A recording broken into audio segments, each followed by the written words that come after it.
देखिए students, next हमारे पास arrangement एक न्यू आ गई MABCD। देखिए अब यहाँ पर स्टूडेंट्स को कंफ्यूजन हो जाती है कि मैडम यहाँ तो आपका एक भी सेम लिगेंड नहीं दिख रहा, तो कैसे हमारे पास सिस और ट्रांस बनेगा। मैंने आपको पहले ही बताया था कि आपके पास ऐसे भी क्वेश्चंस आने वाले हैं जहाँ पर आप सेम लिगेंड एवरी टाइम नहीं देख पाओगे। वहाँ पर आपको डिफरेंट लिगेंड्स के साथ भी सिस और ट्रांस को डिफाइन करने के लिए आएगा। ठीक है, तो यहाँ पर आपको ये एक एग्जाम्पल है। PD आपका सेंट्रल मेटल एटम है and BR CL CN NS3 देख सकते हो कि 4 लिगेंड अलग अलग है। इसको ABCD है मान लो और पर्टिकुलर कॉम्प्लेक्स इज नेगेटिव।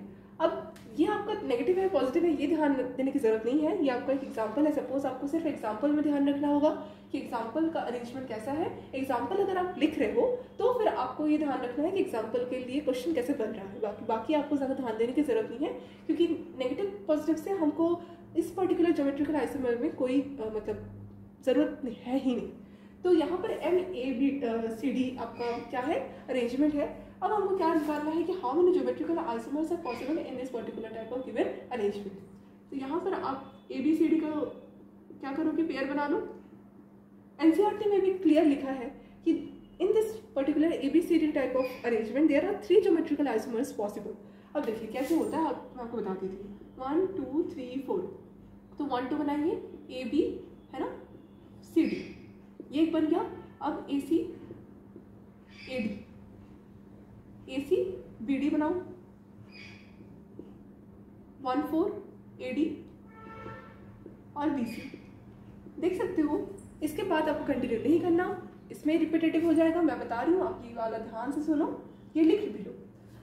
वही सेम मैंने फॉर्मूला यूज किया था, 1 2 का जोड़ी, फिर 3 4 का जोड़ी, फिर 1 3 का जोड़ी, फिर 2 4 का जोड़ी, फिर 1 4 का जोड़ी, फिर 2 3 का जोड़ी, like that only have two. अब देखिए यहाँ पर आपका ये जो अरेंजमेंट है इसमें कोई भी ऐसा अरेंजमेंट नहीं हो रहा है जहाँ पर आपका पोजीशन रिपीट हो।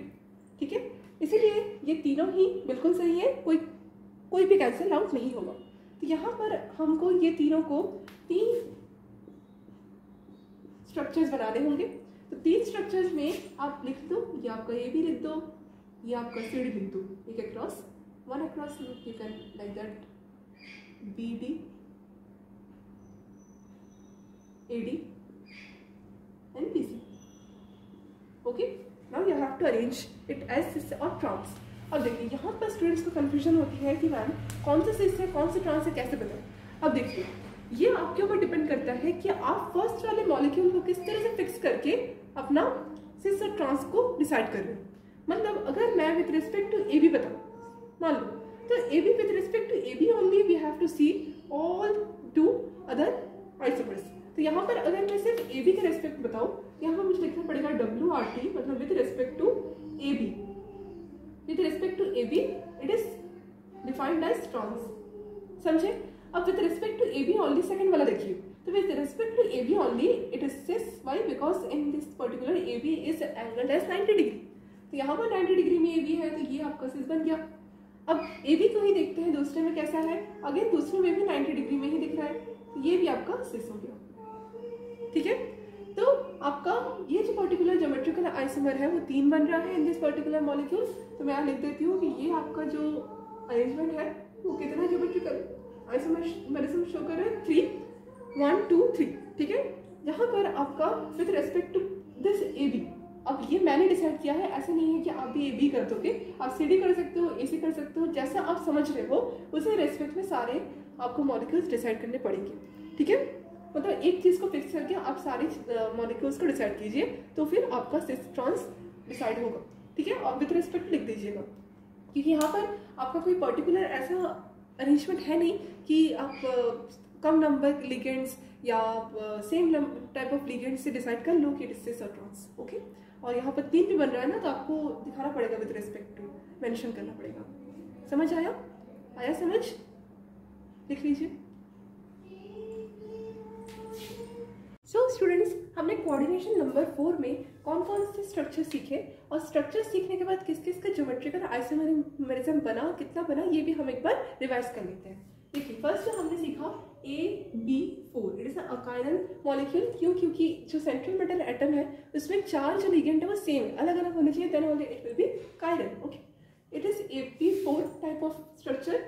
देन A3B और AB3 वो भी ये m सब में ऐड कर दीजिए, कॉमन है m क्योंकि central metal atom that is. Now then Ma2B2, उसके बाद A और B का कोई अलग से पॉसिबिलिटी नहीं बना, then we have to introduce C। तो यहाँ पर Ma2BC आ जाएगा, ठीक है। देन Ma से मोनोडेंडेंट है ना, मोनोडेंडेंट लिगेंड की बात हो रही है।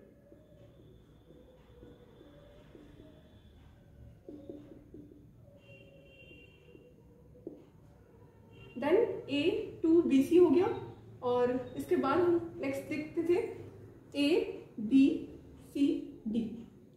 ओके, A2BC के बाद कोई पॉसिबिलिटी नहीं बची, तो हमने देन D को भी इंट्रोड्यूस करवाया, नेक्स्ट डिफरेंट एटम।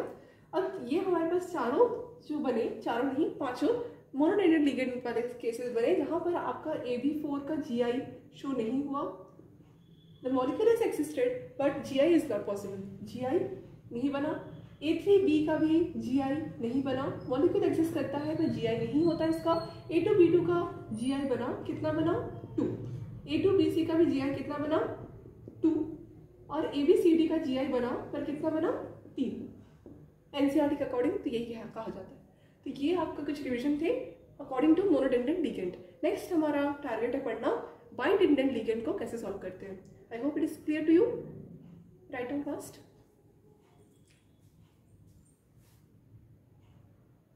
सो स्टूडेंट्स, चलिए हम अब स्टार्ट करते हैं बाइडेंडेंट लिगेंड का केस पढ़ना। ये आपका फर्स्ट बाइडेंडेंट लिगेंड का शुरुआती मॉलिक्यूल है, जहाँ पर MAA ट्वाइस है।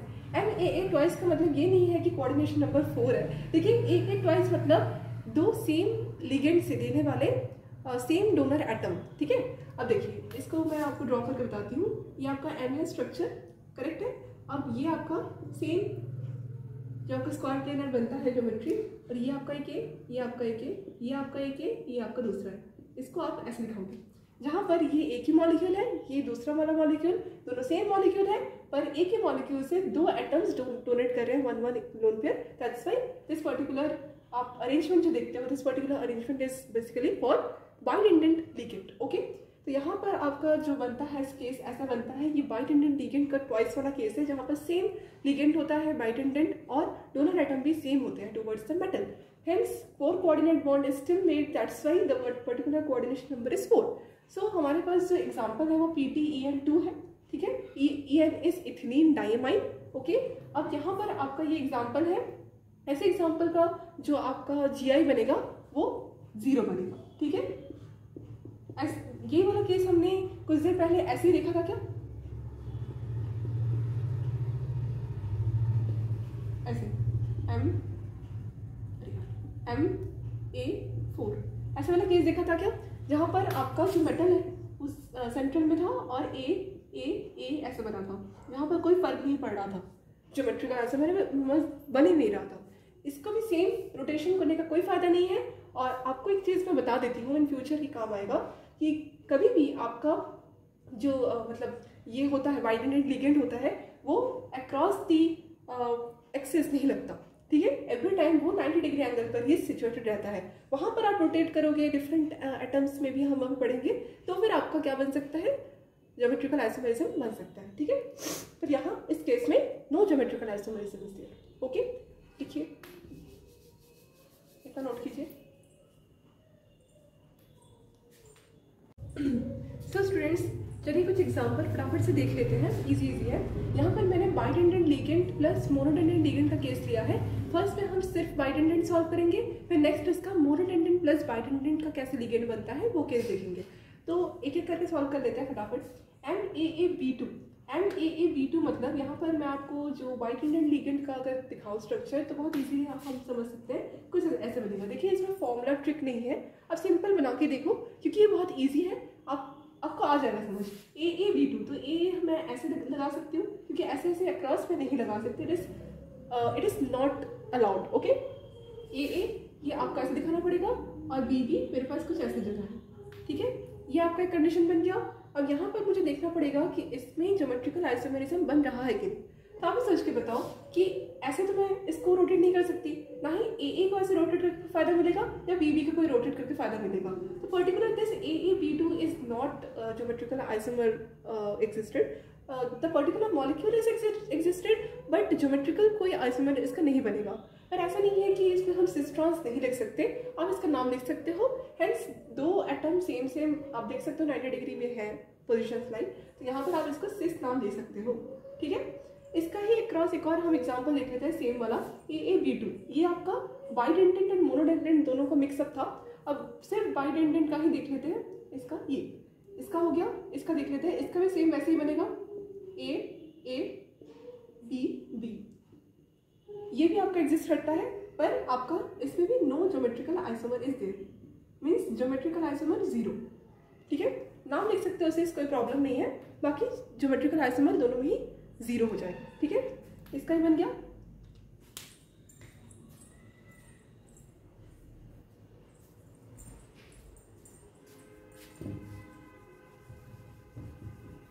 इसका देख लेते हैं MAABC कैसे बनेगा। ये आपका मेटल सेंटर में है। अब A आपका एक बाइडेंटेंट लिगेंड है, अब BC को मैंने ऐसे अटैच कर दिया। ठीक है, अब देखिए A आपका एक बाइडेंटेंट लिगेंड और BC आपका डिफरेंट दो मोनोडेंटेंट लिगेंड।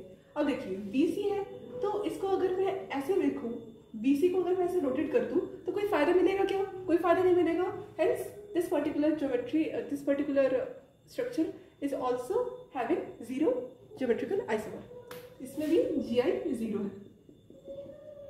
ठीक है, क्योंकि ऐसे में लिखूंगी तो अगेन यहाँ C यहाँ B, AC AB ऐसे बन जाएगा, मतलब AB AC ही बन जाएगा। No efforts are there, no new effects are there. Okay, ये भी आपका 0 ज्योमेट्रिकल आइसोमर है, AABC। ये हो गया। अब इसका ही क्रॉस एक और देख लेते हैं, सेम वाला AABC ना, हाँ नहीं दिख नहीं रहा है, मतलब ऐसे बताना चाह रही थी मैं, ये A ठीक है, और BC लाइक दैट। ठीक है, तो भी सेम ही होगा, कोई फायदा नहीं, तो इसमें भी GI 0। ठीक है, आप यहाँ ऐड कर सकते हो MAABC लाइक दैट। ओके, ये भी सेम ही है। नेक्स्ट देख लेते हैं।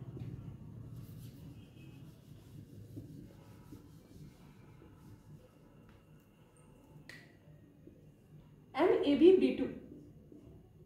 AB एक बाइडेंटेंट लिगेंड और BB डिफरेंट, हम बोल सकते हैं कि नहीं है, डिफरेंट नहीं है, सेम है तो मोनोडेंटेंट है, मतलब जुड़े हुए नहीं है, अलग अलग दो एटम्स है। ठीक है, अब देखिए ABBB, तो AB को आप चाहो तो ऐसा करो या BB को ऐसा करो, कोई फायदा होगा क्या? ये कुछ वैसे नहीं दिख रहा है, AB3 ऐसा नहीं दिख रहा है, ये जहाँ पर हमारे पास B और A आ रहा था। अब मोनोडेंटेंट एक बार सोच के देखो, तो ये आपको सेम ही दिख रहा। अगर मैं B को यहाँ लिखूँ, A को यहाँ, क्या फायदा मिलेगा? जो ऐसे था, मतलब ऐसे जो था वो ऐसे उल्टा हो जाएगा, जो कि कोई आइसोमर नहीं दिखाएगा। ठीक है, स्ट्रक्चर में कोई डिफरेंस आएगा ही नहीं, तो सिस ट्रांस हम कोई रेस्पेक्ट दे ही नहीं सकते इसको, इसीलिए ये भी आपका no GI is possible. ABBB ये वाला नो GI इज पॉसिबल। ठीक है, इसका भी लिख के कोई फायदा नहीं। इसका देख लेते हैं ABB2, सिर्फ बाइडेंटेंट वाला लिखा है क्या मैंने, ABB2 ये रहा, तो इसका भी सेम हो जाएगा, इसमें भी कोई फायदा नहीं है। ठीक है, तो ये भी आपका नो GI ही होगा। MABCD, इसका जो स्ट्रक्चर बनेगा कुछ ऐसा बनेगा, AB, ध्यान रखने वाली बात यह है कि दोनों ही बाइडेंटेंट है, CD। ठीक है, तो इसमें हम देख सकते हैं क्या ज्योमेट्रिकल आइसोमर। हाँ, DC को अगर मैं ऐसे रोटेट करूँ तो कैसे मिलेगा, ऐसे AB को फिक्स रखते हुए DC, देख सकते हो आप, जहाँ AB था अक्रॉस, अब AC आ गया है। ठीक है, अब इसको मैं एक और कर सकती हूँ क्या, अगर मैं CD को ऐसे रखूँ, CD को ऐसे रखूँ, तो BA अगर मैं ऐसे करूँ तो मुझे कोई फायदा मिला नहीं, यही रिपीट हो गया, ये इसकी इक्वल हो गया, मतलब इसके 2 ज्योमेट्रिकल आइसोमर पॉसिबल है। ठीक है, पिछली बार हम जो केस देख रहे थे वो कुछ ऐसा था। इसमें मैं आपको बता देती हूँ पहले सिमिलैरिटी क्या थी। ये ABCD ये कुछ ऐसे दिख रहा होगा, पर यहाँ पर ध्यान देने वाली बात है कि ये जो AB और DC है दोनों क्या है, बाइडेंडेंट लिगेंड। ये चारों मोनोडेंडेंट थे। तो यहाँ पर जो आपके केसेस बन रहे थे वो कुछ ऐसे बन जा रहे थे, ACBD। ठीक है, और यहाँ पर आपका क्या बन रहा था, मान लो कि यहाँ पर A के साथ D है तो मैं यहाँ A के साथ C लिख देती हूँ। ठीक है, यहाँ B के साथ D लिख देती हूँ, यहाँ पर A के साथ क्या बचा, B बचा तो B लिख देती हूँ, C D यहाँ लिख देती हूँ। मतलब यहाँ पर आपका ट्रांस ज़्यादा मायने रख रहा है। आप देख रहे हो, ट्रांस ज़्यादा मायने रख रहा है, मतलब AD AC AB ऐसा बन रहा है। ठीक है, और एवरी टाइम देख रहे हो यहाँ पर भी चेंज होते जा रहा है, राइट। तो यहाँ पर आपका, यहाँ पर ये ABCD वाला जो मोनोडेंडेंट केस में था वहाँ पर 3 ज्योमेट्रिकल आइसोमर बन रहे थे, यहाँ पर सिर्फ 2 ज्योमेट्रिकल आइसोमर इज पॉसिबल। कहाँ पर, MABCD स्ट्रक्चर में 2GI लिख देती हूँ। ठीक है, नेक्स्ट देख लेते हैं CD। अच्छा, अब क्या होगा कि इसी वाले केस में बाइडेंडेंट दोनों था, अब सिर्फ एक ही बाइडेंडेंट रहेगा, दूसरा 2 मोनोडेंडेंट 2 रहेंगे। तो कैसे बनेगा, AB बाइडेंडेंट, CD मोनोडेंडेंट, जुड़े हुए नहीं है। अब देखिए इसको कैसे लिख सकती हूँ मैं, CD को रोटेट कर दूँ, CD को रोटेट कर दूँ क्या, तो कैसे दिखेगा, जैसे मैं पिछली बार की थी बाइडेंडेंट में ही, ऐसे ही हो जाएगा DC। और पॉसिबिलिटी है क्या, और पॉसिबिलिटी है नहीं, तो इसमें भी 2 ज्योमेट्रिकल आइसोमर। ठीक है, डालो, आ रहा है समझ, बहुत इजी है, मतलब आपको सिर्फ थोड़ा समझने की जरूरत है। MAB ट्वाइस और AABB। ठीक है, ये वाला हो गया था AABB, हाँ ये तो एक ही था, नो ज्योमेट्रिकल आइसोमर। लास्ट ये वाला बचा AB और AB, दोनों बाइडेंडेंट लिगेंड। ठीक है, तो देख लेते हैं इसको। अगर मैं ऐसे कर दूँ तो कैसे दिखेगा, रोटेट करने के बाद AB, ये B, ये A, कुछ चेंजेस आ गया क्या। पहले आप देख सकते हो कि AB ऐसे था, अब आप सेम ऐसे सोचो कि ये कुछ ऐसा है, M, ये कुछ ऐसे सोचो आप, AAB, या फिर आप ऐसे भी सोच सकते हो A2 B2, ये कुछ सेम ऐसा ही दिखेगा आपको। देख सकते हो AB बाइडेंडेंट था, आप ऐसा AB तो नहीं लिख सकते, पर हाँ आप A और B का ऐसे रोटेट कर दो, सेम हो जाएगा, मतलब same atoms across the axis लाई कर रहे हैं, तो ये आपका ट्रांस हो जाएगा, करेक्ट है, और ये आपका सिस हो जाएगा। Why? Because there is no same atoms lied in across the axis. Okay, that's why it's defined as cis. आया समझ, यहाँ तक क्लियर हो गया। बस मुझे आपको कोऑर्डिनेशन नंबर 4 में इतना ही क्लियर करना था। ये क्वेश्चंस IIT के बुक में भी आते हैं और ये क्वेश्चंस आपको JEE नीट हर लेवल पे दिखेगा, ऐसे क्वेश्चंस। ओके, यहाँ तक क्लियर हो गया। इसमें भी सेम ऐसे ही होगा, 2 GI। तो इसमें भी कितना GI बना हमारे पास, 2 GI। It is monodentate, it is for bidentate. Is that clear? आगे समझ।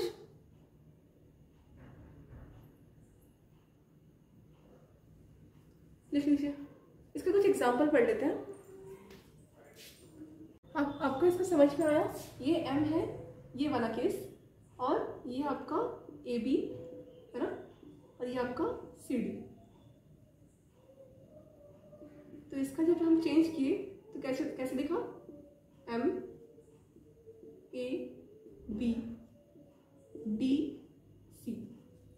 ठीक है, with respect to AD, with respect to WRT, it's AD trans, with respect to AD only, it is cis, WRT AD। ठीक है, आप किसी और का भी देख सकते हो, मैंने AD के रेस्पेक्ट में देखा। ठीक है, इसका भी सेम वैसे ही हो जाएगा, ठीक है। ये आपको क्या था, सेम था, आई मीन बाइडेंडेंट था। अब यहाँ पर मोनोडेंडेंट में देखिए CD है, तो CD का कैसे हो जाएगा, अगेन आप विदाउट ऐसे जोड़ के बनाएंगे तो भी आपका ऐसे रेस्पेक्ट आएगा, ठीक है। यहाँ तक क्लियर हो गया। एग्जाम्पल देख लेते हैं फटाफट। सो चलिए स्टूडेंट्स, कुछ हम फॉर्मूला देख लेते हैं एग्जाम्पल वाला। तो MAABC मतलब ये एक बाइडेंडेंट लिगेंड है और ये मोनोडेंडेंट लिगेंड है, पूरा मिला के 4 कोऑर्डिनेशन नंबर हो गए। तो यहाँ पर PT OX SCN NH3, ये OX क्या शो करता है, ऑक्सीलेटो, जहाँ पर OO सेम डोनर एटम है, इसीलिए AA बताया गया है। सेकेंड है हमारे पास MABC2, ठीक है। MABC2 मतलब क्या होता है कि 2 different donor atom with 1 bidentate ligand. तो यहाँ पर ऑक्सीनेटो बताया गया है, ऑक्सीनेटो ऑक्साइन से आपका जो है लिगेंड बनता है, ऑक्सीनेटो बताया जाता है, ठीक है। ऑक्सीलेटो और ऑक्सीनेटो डिफरेंस होता है।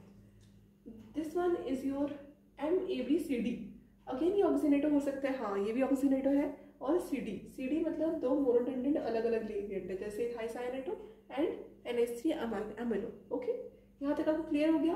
अब ये 3 कुछ एग्जाम्पल थे, ऐसे नहीं है कि आप और एग्जाम्पल्स नहीं लिख सकते। अगर मुझे मिला तो मैं आपको और बताऊंगी एग्जाम्पल्स के साथ आपका अरेंजमेंट। बाकी ऐसे एग्जाम्पल्स आपको लिखना चाहिए जहाँ पर आपका थोड़ा ज़्यादा मार्क्स का पूछा जाता है क्वेश्चन। बाकी अगर आपको कभी क्वेश्चन दिया गया, मतलब इन ए पर्टिकुलर गिवन कंपाउंड आपको ज्योमेट्रिकल आइसोमेरिज्म फाइंड करना है, ज्योमेट्रिकल आइसोमर्स फाइंड करना है, तो आई होप आप अब निकाल लेंगे, क्योंकि हमने ट्रिक के साथ सीखा है ना। वीडियो में हमने ट्रिक देखा कि कैसे हमारा ज्योमेट्रिकल आइसोमर्स निकलता है, कितना निकलता है। और अगर ज्योमेट्रिकल आइसोमर्स नहीं होते तो उसके ज़्यादातर हम देख सकते हैं कि ऐसा नहीं है कि वो मॉलिक्यूल एग्जिस्ट नहीं करता, मॉलिक्यूल एग्जिस्ट करता है, पर स्टिल ज्योमेट्रिकल आइसोमर्स पॉसिबल नहीं होते।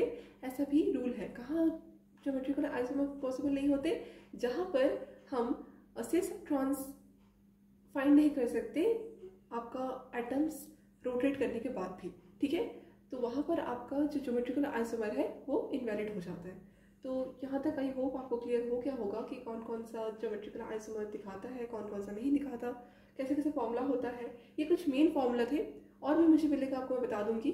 और इन फ्यूचर हम इन फॉर्मूले के मतलब इसका VBT स्ट्रक्चर्स और इसका जो हम CFT स्ट्रक्चर्स निकालते हैं वो सभी अच्छे से सीखेंगे। तब तक के लिए बाय एंड पढ़ते रहिए और प्रिपरेशन करते रहिए अपने IIT एग्जाम्स, नीट एग्जाम्स के जो एस्पिरेंट्स हैं। And do like, share and comment to our YouTube channel which is IIT Chemistry Classes, and my name is Ankita Banerjee. Thank you.